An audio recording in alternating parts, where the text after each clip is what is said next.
নমস্কাৰ। Indian post অফিচৰ বৰ্তমান সময়ত এপ্লাই চলি আছে আৰু যদি আপোনালোকে ক্লাছ 10 পাছ হয় তেতিয়াহ'লে আপোনালোকে এপ্লাই কৰিব পাৰিব।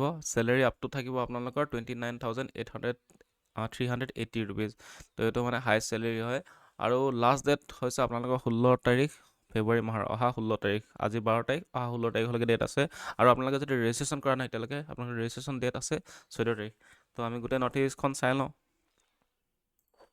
তো এখন দেখিছে যে এখন অফিচিয়েল নটিচ হয়। তো ইয়াত কৈছে যে গ্ৰাম ডাক সেৱক, ঠিক আছে, গ্ৰাম ডাক সেৱকৰ এপ্লাই চলি আছে বৰ্তমান সময়ত। ইয়াত আমি চাই লওঁ ডাইৰেক্ট মেইন পইণ্ট, অনলাইন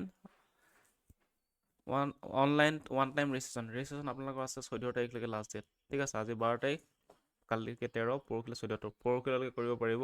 তাৰপিছত লাষ্ট ডেট আছে এপ্লাই 16 তাৰিখলৈকে, ঠিক আছে। যদি কিবা ভুল হৈ যায় তেতিয়াহ'লে আপোনালোকে ভুলটো কাৰেকশ্যন কৰিব পাৰিব 18 তাৰিখ আৰু 19 তাৰিখ ডেট। তাৰপিছত আপোনালোকৰ জব প্ৰফাইলটো কেনেকুৱা হ'ব আৰু ছাৰ্ভিচ কণ্ডিশ্যন কেনেকুৱা। তো এইটো হৈ গৈছে GDS আৰ নট, মানে গ্ৰাম ডাক সেৱক are not regular employees of the department, মানে এইটো ৰেগুলাৰ এমপ্লয়িজ নহয়, নট ৰেগুলাৰ, কিন্তু আপোনালোকে কণ্ট্ৰেকচুৱেল বেচিছত আপোনালোকে পষ্টবোৰ পাব। আৰু কৈছে they are holders of the civil post outside the civil services of the state, ঠিক আছে।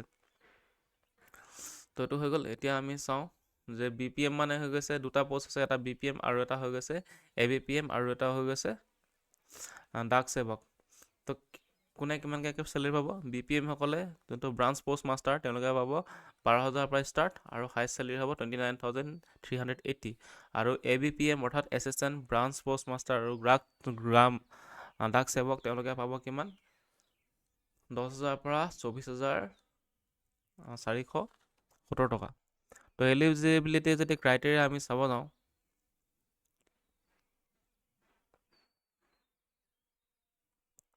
তো যদি এলিজিবিলিটি ক্ৰাইটেৰিয়া আমি চাব যাওঁ, 18 বছৰৰ পৰা আপোনালোকে 40 বছৰলৈকে এপ্লাই কৰিব পাৰিব। আৰু OBC যদি হয় তেতিয়ালৈকে আপোনালোকে 43লৈকে পাৰিব, 3 বছৰ ৰিলেক্সেশ্যন।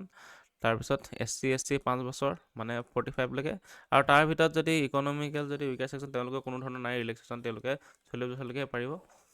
তাৰপিছত পাৰ্চন উইথ ডিচেবিলিটি তেওঁলোকে পাৰিব 50 বছৰলৈকে। আৰু যদি OBC কোনোবা পাৰ্চন উইথ ডিচেবিলিটি আছে তেওঁলোকে পাৰিব কিমান? 53 ইয়েৰ্ছ। আৰু তেনেকৈ ST SC যদি পাৰ্চন ডিচেবিলিটি আছে তেওঁলোকে পাৰিব 55 ইয়েৰ্ছলৈকে এপ্লাই কৰিব পাৰিব, ঠিক আছে। তো এডুকেশ্যন কোৱালিফিকেশ্যন লাগিব আপোনালোকৰ ক্লাছ 10 পাছ আৰু দুটা ছাবজেক্ট থাকিব লাগিব, মেথমেটিক্স আৰু ইংলিছ, এই দুটা ক্লাছ 10ত থাকিব লাগিব। এইটোতো জানেই থাকেই চবৰে। আৰু এটা লগতে হৈ গ'ল লোকেল লেংগুৱেজ থাকিব লাগিব।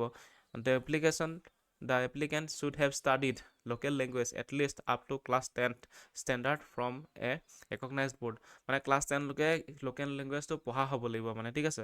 লোকেল লেংগুৱেজ যদি ক'ব যাওঁ তেতিয়াহ'লে আমাৰ কি থাকিব? তো ইয়াত দেখিছে আপোনালোকে আছামত একচেপ্ট বড়োলেণ্ড আৰু বৰাক ডিষ্ট্ৰিক্ট আপোনালোকে আছামিজ জানিব লাগিব, ঠিক আছে। আছামিজটো ইম্পৰ্টেণ্ট হৈ যাব। আছাম এক্সক্লুডিং মানে বৰাক ভেলী আৰু বড়োলেণ্ডৰ বাহিৰে আপোনালোকে আছামিজ জানিব লাগিব, আছামত বাকী গোটেই এৰিয়াতে।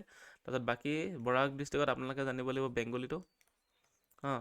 তাৰপিছত আৰু বড়োলেণ্ডত আপোনালোকে বড়োটো জানিব লাগিব, ঠিক আছে। তো সেইটোৱে আছে।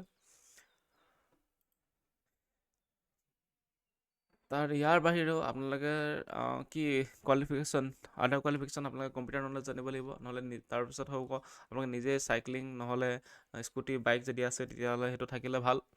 আদাৰ কোৱালিফিকেশ্যন আৰু এডেকুৱেট মিনছ অফ লাইভলিহুড, ঠিক আছে।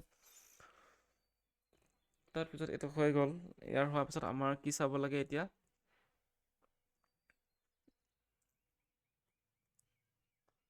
চিলেকশ্যন ক্ৰাইটেৰিয়াটো চাই লওঁ। চিলেকশ্যন ক্ৰাইটেৰিয়া কি হ'ব? চিলেকশ্যন ক্ৰাইটেৰিয়া হ'ব আপোনালোকক, ঠিক আছে, আপোনালোকৰ হ'ব ছিষ্টেম জেনেৰেটেড মেৰিট লিষ্ট বনাব। ছিষ্টেমে নিজে মেৰিট লিষ্টখন বনাই দিব, তাৰ পৰা আপোনালোকে ডাইৰেক্ট ৰিক্ৰুটমেণ্ট পাই যাব, ঠিক আছে।